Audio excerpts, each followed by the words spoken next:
Ever wondered what happens when a culinary genius meets a temper as hot as a blazing oven? We've got the inside scoop on some of the most notoriously temperamental chefs ever to grace the TV screens. Buckle up as we slice and dice through the ego clashes and kitchen showdowns that left everyone gasping. Johnny McDevitt stepped into Hell's Kitchen with a dish that turned heads. A steak and farro creation that showcased his skill right off the bat. He was off to a promising start, impressing with his cooking, but raising eyebrows with his personality. However, it wasn't all smooth sailing for Johnny. During the first dinner service, tensions flared.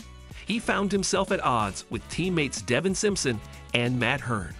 Their kitchen clash was more than just about cooking. It was a battle of egos under the intense pressure of the show.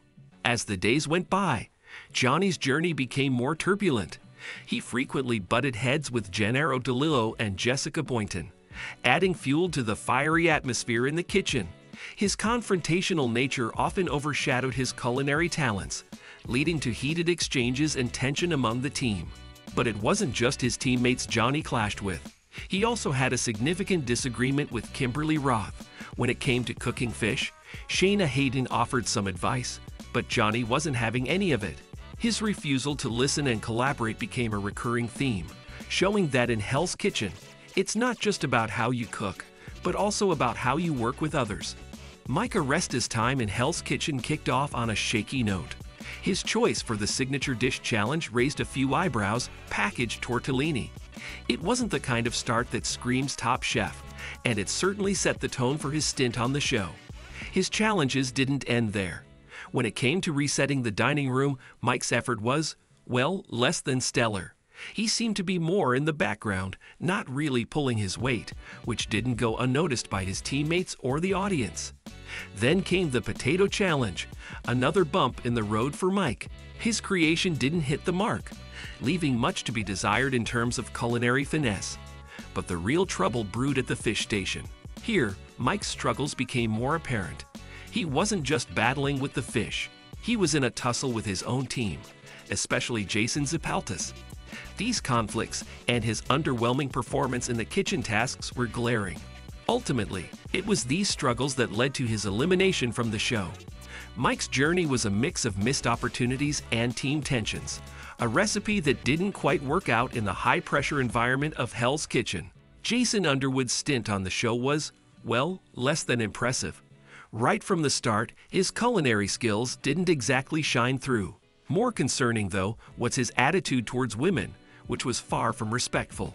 This kind of behavior didn't sit well with anyone, and it certainly didn't help him in the competition. Teamwork makes the dream work, they say, but Jason didn't seem to get the memo. Cooperating with others in team challenges just wasn't his strong suit. Add to that his habit of taking frequent smoking breaks, and you've got a recipe for frustration, both in and out of the kitchen. But it wasn't just the contestants who had issues with Jason. His confrontations extended to Chef Ramsay too. In the heat of the kitchen, his performance and attitude led to clashes that no one enjoyed watching. Eventually, it was these very issues, his behavior and culinary skills, that led to his exit from the show. Jason's journey was a bumpy ride that ended sooner than he might have hoped. Carrie Keefe's introduction to the show was memorable, but for reasons she might not have preferred. Her signature dish, a chicken fried ribeye, raised some eyebrows, especially with its unusual addition of sugar. But it wasn't just her cooking that got people talking. Her ongoing conflicts with Elise Harris became a central storyline of her time on the show. Working in a team can be tough, and for Carrie, it seemed tougher than for most. She often found herself at odds with her teammates, struggling to find her place and make her mark. These confrontations and challenges in team tasks overshadowed her culinary skills. Ultimately, it was a combination of these struggles that led to her elimination from the show. Carrie's journey was a mix of highs and lows, with her ability to work with others being a key factor in her departure. What do you think about these chefs and their journeys? Who stood out to you as the most controversial? Drop your thoughts in the comments below. See you in the next one.